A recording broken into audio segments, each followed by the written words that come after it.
যারা শহীদ হলো, বিশেষ করে আবু সাইদ, মুগ্ধ ভাই ও একজন যারা শহীদ হলো, যারা আলোচিত হয়েছে শহীদ হওয়ার পরে, এদেরকে শহীদ বলা যাবে না।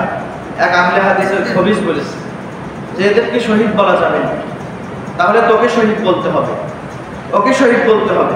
রাজনীতি করতে যে জীবন দিয়েছে ওদেরকে শহীদ বলো, ওখানে তখন তার ফতোয়া নেই, কিন্তু দেশের জন্য জীবন দিয়েছে ওকে শহীদ বলতে নিষেধ করছে।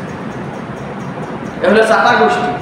এতদিন পর্যন্ত মুখ খুলিনি, এখন যে দেখেছে অবস্থা তখন মুখ খুলে দিল।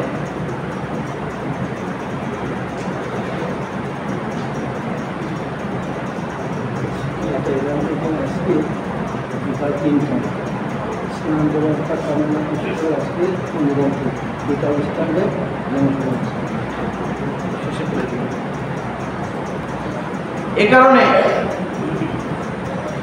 মুসলিমরা যা বিজয় অর্জন করেছে, বলেন তো দেখি, তরবারির জন্য বিজয় অর্জন করেছে নাকি শক্তিতে করেছে নাকি বলে অনেক জনসংখ্যায় করেছে?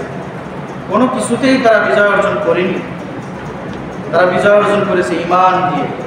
আর এই ঈমানের অনেক দাম। ঈমানের কত দাম? অনেক দাম।